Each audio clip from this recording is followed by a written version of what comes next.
Colônias, um tópico complicado na história que é parte fundamental da história do Brasil. A colonização é um processo de ocupação e dominação de um poder estrangeiro em uma determinada região, impondo naquele local seu poder político, econômico e cultural, moldando aquela sociedade como um todo. Todo o continente americano, o continente africano e parte do continente asiático foram fortemente impactados pela colonização, especialmente por nações europeias, que a partir do século XVI começaram a reivindicar terras em várias partes do mundo. Apesar dessa ser a definição clássica de colonização, o fenômeno também aparece em migrações em massa de um povo indo de seu local de origem até uma nova região e se estabelecendo lá. Todo mundo tem uma ideia de quais países foram, digamos, os protagonistas na colonização mundial e quais foram suas colônias. Mas existem casos relacionados à história das colonizações que são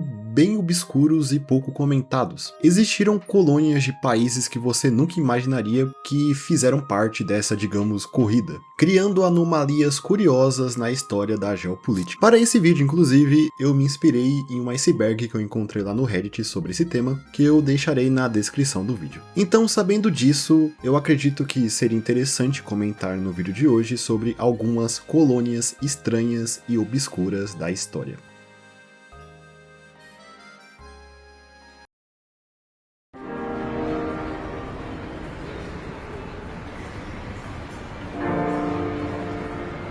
Quando pensamos em países que tiveram uma forte atividade colonial, pensamos na Inglaterra, Espanha, Portugal e até a França. Mas existiu um país que estava nesse bolo e que se localizava em uma região nunca comentada nesse tema. O Ducado de Curlândia e Semigália foi um estado semi-independente que se localizava na região dos países bálticos na Europa, ocupando um território que hoje faz parte da Letônia. O Ducado de Curlândia foi formado inicialmente em 1561 como um vassalo do Grão-Ducado da Lituânia. Ele permaneceu nessa posição até 1569. Depois disso, o ducado passou ao poder da Coroa do Reino da Polônia de 1569 até 1726 e passou para o poder da República das Duas Nações, a União Polônia-Lituânia, a partir de 1726.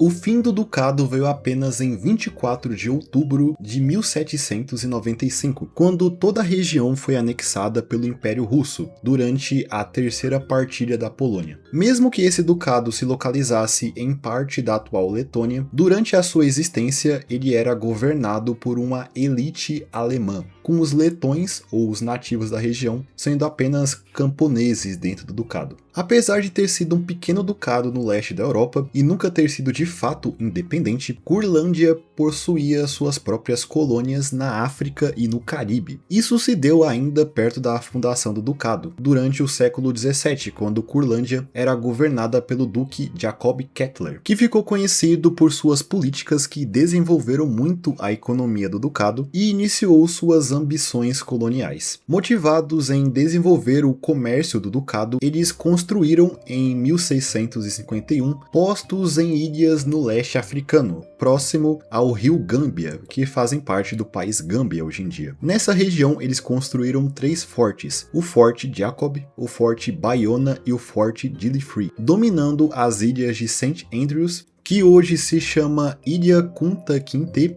e a Ilha St. Mary, que hoje é conhecida como Ilha Banjul. Eles usavam esses fortes principalmente para exportar recursos como marfim, ouro e açúcar. O controle de Curlândia sobre esses fortes, porém, foi curto, já que em 1658 eles perderam esses fortes após uma invasão dos holandeses. Isso aconteceu durante as Guerras Nortenhas, após o Jacob ter sido capturado por forças da Suécia lá no norte da Europa. Mas além desses fortes na África, Curlândia também buscou criar uma colônia no Caribe, mas especificamente na ilha de Tobago, que fica ao norte da América do Sul e que hoje faz parte do país Trinidad e Tobago. A ilha de Tobago é essa menor ao norte. Uma expedição do ducado, liderado pelo próprio Jacob, chegou à ilha de Tobago em 1637, se tornando a primeira colônia da ilha. Eles chamaram essa colônia de Nova Curlândia. Porém, essa primeira colônia não foi bem sucedida, e eles tiveram que abandoná-la. Algumas tentativas depois, eles conseguiram estabelecer um assentamento permanente na ilha em maio de 1654. Lá eles tinham 45 canhões, 25 oficiais, 124 soldados e 80 famílias. A colônia estava localizada na costa sudoeste da ilha de Tobago e se sustentava a partir do comércio de tabaco e açúcar. Após um tempo, ela cresceu para incluir cerca de 5.000 pessoas que imigraram do ducado, além de terem cerca de 13.000 pessoas escravizadas, em grande parte envolvidas no trabalho nas plantações.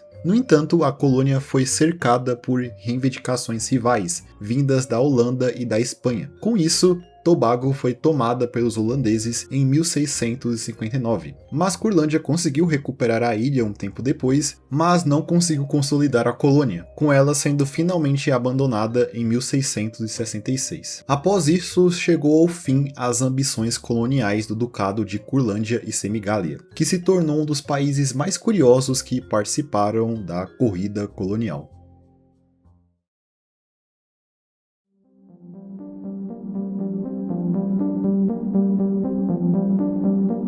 Outro país pouco comentado envolvido nas colonizações foi a Escócia, que durante o século XVII, na época das maiores disputas coloniais pelas Américas, ainda era um reino independente. Isso antes do Ato de União de 1707, que unificou a Inglaterra e a Escócia. Suas tentativas de colônias, porém, foram curtas. A primeira tentativa, e uma das mais famosas, foi a criação da Nova Escócia, na península que levou o mesmo nome, localizada no nordeste da América do Norte. Essa colônia foi estabelecida após a área ter sido dada pelo rei James IV a um nobre escocês chamado Sir William Alexander, em 1621. Mas o Sir William só conseguiu chegar à Nova Escócia em 1629, junto de sua tripulação, se estabelecendo no assentamento Port Royal. Porém, os franceses já tinham reivindicado essas terras antes. Foram justamente os franceses que construíram esse tal Port Royal em 1605. Os franceses conseguiram expulsar os escoceses da Nova Escócia rapidamente, já em 1632, frustrando essa tentativa de colônia.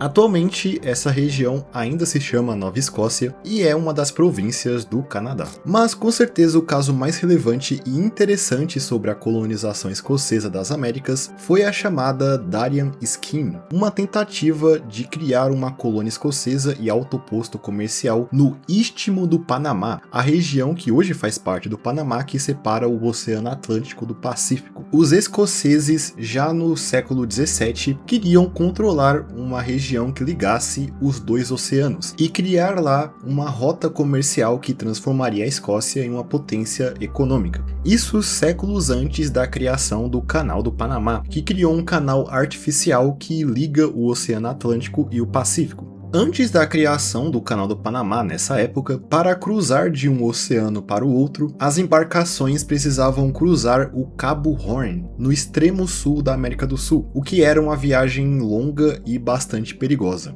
Os escoceses queriam estabelecer essa rota para facilitar esse trânsito entre os oceanos e ganhar em cima disso. Para isso, eles criaram a Companhia da Escócia, uma empresa que estabeleceria um assentamento nessa região. Cerca de 25% de todo o capital líquido da Escócia na época foi investido nesse projeto. Praticamente todos que tinham algum dinheiro, de nobres a camponeses, compraram ações da Companhia da Escócia. E em 1698, 5 navios da companhia zarparam em direção ao Panamá, levando cerca de 1.200 colonos. Houve uma segunda expedição um tempo depois com novos colonos, totalizando cerca de 2.500 escoceses que se estabeleceram nessa colônia. Tudo parecia ir bem no papel, mas na prática essa tentativa de dominar o Istmo do Panamá se tornou um dos maiores desastres coloniais da história. Os colonos escoceses se estabeleceram na região do Istmo, conhecida como a região de Darien.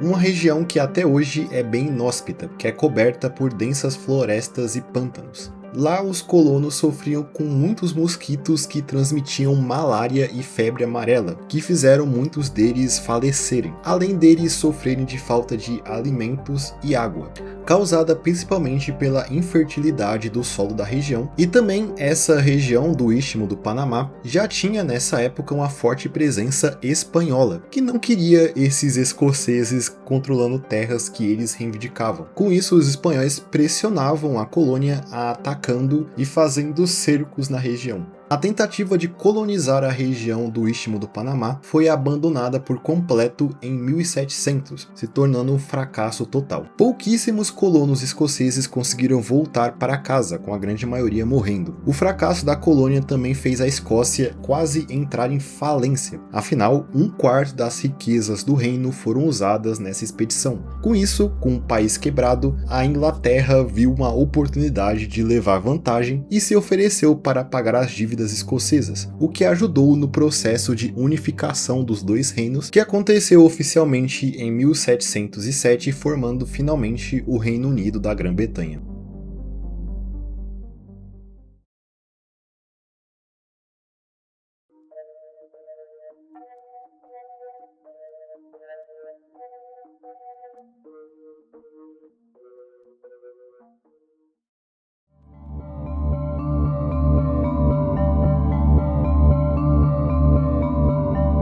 E também a Rússia foi um dos países que teve colônias nas Américas. Isso já é um fato mais conhecido por causa do Alasca. O atual estado americano foi inicialmente uma colônia russa. O Império Russo começou a explorar o Pacífico Norte ainda no século 17, e de início eles buscavam no Novo Mundo explorar o comércio de peles, caçando animais marinhos no Estreito de Bering. Inclusive, a região do Alasca foi descoberta pelo navegador dinamarquês russo Vitus Bering em 1741, que também deu o nome a esse estreito que divide a Ásia das Américas. Ele e sua tripulação foram os primeiros europeus a pisarem no Alasca, reivindicando-o para o Império Russo. No entanto, os russos só se estabeleceram no Alasca propriamente dito em 1784, a partir de uma expedição liderada pelo marinheiro Grigori Cherikov. Eles se estabeleceram na região conhecida como a Baía dos Três Santos, que não fica exatamente no continente, mas sim na ilha de Kodiak. A partir daí, a Rússia expandiu seus postos ao longo do Golfo do Alasca e das Ilhas Aleutas, aquelas ilhas que formam uma espécie de ponte no Mar de Bering. As colônias russas na América eram conhecidas como a América Russa e eram governadas pela Companhia Russo-Americana, que foi fundada em 1799 pelo Grigori Cherikov e financiada pelo até então czar russo Paulo I. A Companhia Russo-Americana detinha o monopólio do comércio na região. Algumas poucas famílias russas migraram para o Alasca para viver do comércio de peles, e eles acabaram se miscigenando com os nativos do Alasca e criando uma população que é denominada como os Alaskans Crioulos. A capital da fundada América Russa foi estabelecida em Novo Arkhangelsk, que hoje é a cidade de Stika. A vida nessa colônia era brutalmente difícil devido ao clima extremo e à resistência das populações nativas. E para resolver problemas de abastecimento de comida, os russos tiveram que expandir a sua colônia e descer um pouco mais no continente e chegar até o atual estado da Califórnia. Sim, os russos tinham uma colônia na Califórnia. Lá eles construíram um forte em 1812 que foi nomeado como Fort Ross. Ele ficava no litoral da Califórnia, a alguns quilômetros ao norte da atual cidade de São Francisco. No entanto, essa pequena colônia da Califórnia não deu muito certo, já que eles não conseguiam cultivar muita coisa lá, e venderam o forte em 1841 para um comerciante e aventureiro suíço chamado John Sutter. Mas, como todo mundo sabe, a Rússia em algum momento deixou sua colônia no Alasca. Isso se deu principalmente pela queda no comércio de peles na região, gerada pelos caçadores locais quase dizimarem as populações de lontras para vender suas peles. Além disso, após a Rússia perder a Guerra da Crimeia em 1856, eles perceberam que a qualquer momento os britânicos poderiam invadir o Alasca através do Canadá. Logo, motivados por essa falta de recursos para o comércio e para evitar uma invasão, os russos decidiram vender o Alasca para os Estados Unidos. A venda foi feita em 1867 e os americanos pagaram 7,2 milhões de dólares pelo território. Esse foi um preço até que bem barato. Hoje, esses 7,2 milhões valeriam algo como 138 milhões de dólares. Mas, ainda assim, analisava-se na época que esse foi um mau negócio para os Estados Unidos. Críticos até chamaram o secretário do governo americano que fez a negociação, o William Seward, de louco, fazendo a negociação ficar conhecida como a loucura de Seward. Afinal, eles acreditavam que o Alasca era um pedaço de terra inútil. Isso antes deles descobrirem ouro e posteriormente petróleo na região. Além, é claro, de ser uma região importante no âmbito estratégico militar, que durante a Guerra Fria colocou os Estados Unidos bem próximos, praticamente colados ao território russo. Mas existe uma história bem obscura relacionada a essa venda do Alasca. E se realmente ela acontecesse, a gente viveria em uma timeline bem engraçada. E eu só falei de tudo isso por causa desse caso em específico. É dito que o czar Alexandre II, antes de vender o Alasca para os Estados Unidos, ofereceu o território ao príncipe Johann II, que era príncipe do Principado de Liechtenstein. Liechtenstein é hoje um pequeno país ali no centro da Europa. Ele, na verdade, é o sexto menor país do mundo. Sim, isso mesmo. Segundo essa história, o czar russo queria vender o Alasca inteiro para esse município independente no meio da Europa. Mas, supostamente, o príncipe recusou a oferta por achar o Alasca inútil. E com isso, o território acabou nas mãos dos americanos. Agora, imagine se Liechtenstein realmente tivesse comprado o Alasca, se tornando oficialmente um país com uma colônia nas Américas. Na verdade, se especula que se isso acontecesse, provavelmente quem administraria o território seria a Áustria, ao invés do Principado, e poderia também vender o Alasca logo em seguida.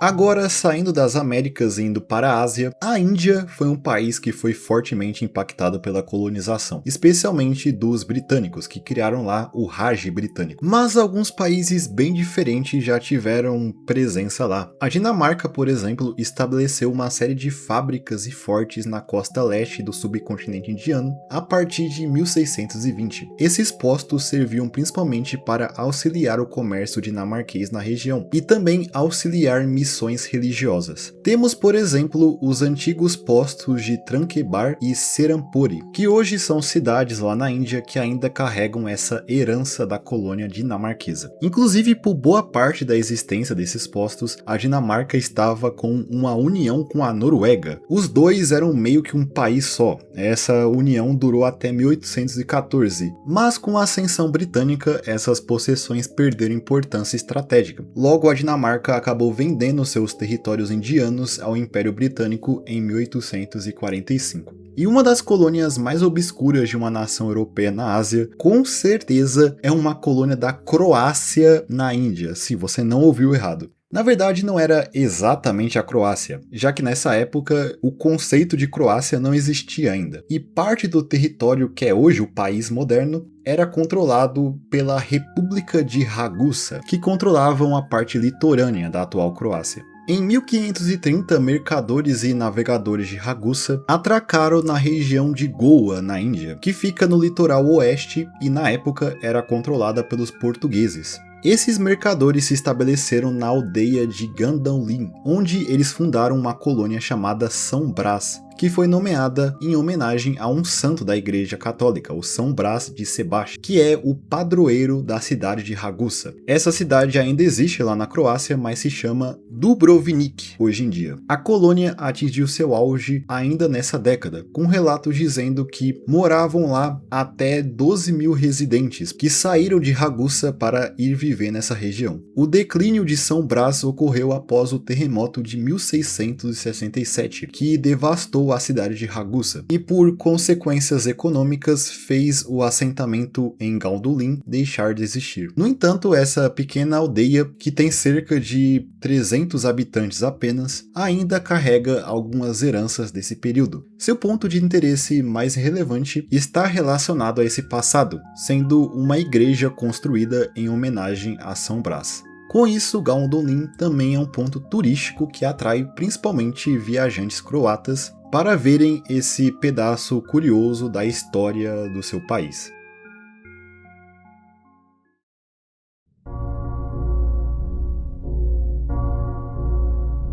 Agora vamos falar com certeza do caso mais inusitado dessa lista, que é o único que não envolve uma nação europeia e sinceramente não é exatamente um caso de colonização, mas dá para encaixá-lo de alguma forma nesse tema. Esse caso, em poucas palavras, conta de um evento recente onde supostamente a Argentina quase ganhou um território na África. Na África Central está localizado o país Guiné Equatorial, que é uma nação bem pequena que já pertenceu a Portugal e tem o português como uma das suas línguas oficiais, junto do espanhol, francês e outras línguas da região. Portugal cedeu a Guiné Equatorial para a Espanha em 1778 e foi desse país que eles ganharam independência em 1968. A Guiné Equatorial hoje passa por um regime bastante autoritário. O atual presidente do país, o Teodoro Obiang Nguema Mbasogo, é acusado de corrupção, nepotismo, abuso de poder e violações dos direitos humanos, estando no poder desde 1982.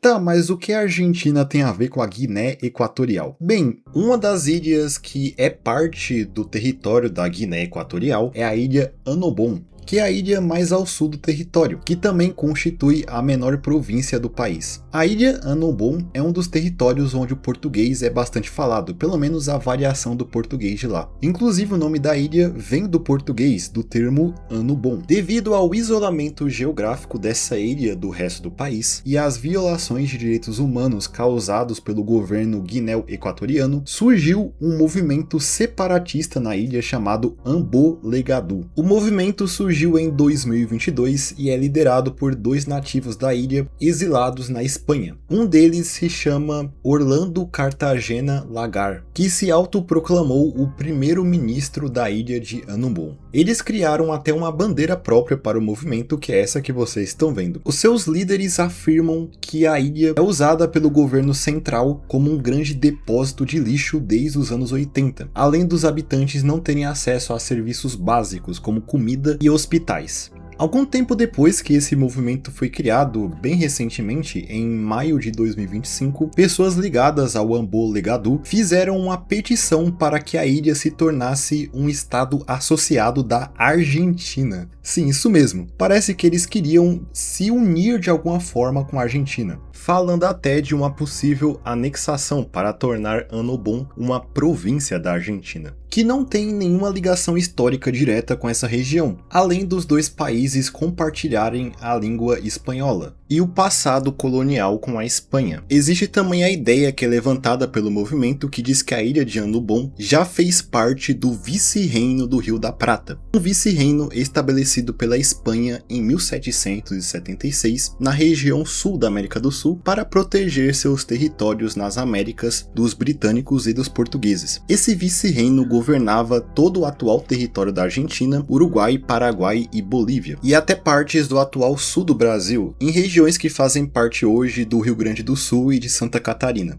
Sendo que Portugal entregou a região da atual Guiné Equatorial para a Espanha um ano depois da criação desse vice-reino, em 1777, entregando também a ilha de Annobon para o controle da Espanha. E o mais bizarro é que, de fato, aparentemente, a ilha de Annobon fez parte por um curto período de tempo desse vice-reinado do Rio da Prata, já que após a aquisição da Espanha da Guiné Equatorial, ou o que viria a ser o território da Guiné Equatorial, o Império Espanhol criou a entidade entidade administrativa chamada o Governo de Fernando Pó e Annobon, que administrava as atuais ilhas de Bioko e Annobon e que foi colocado sobre a administração do vice-reinado do Rio da Prata, vice-reinado esse que tinha como sua sede Buenos Aires. Ou seja, existe uma explicação para a escolha da Argentina que de início parece algo aleatório. O autoproclamado primeiro-ministro Orlando até mesmo visitou a Argentina recentemente para falar sobre a situação da ilha, buscando essa espécie de parceria para ajudar o povo da ilha, que de fato parecem viver em uma situação complicada que é pouco abordada na mídia, mas não deixa de ser, no mínimo, inusitado essa relação com a Argentina.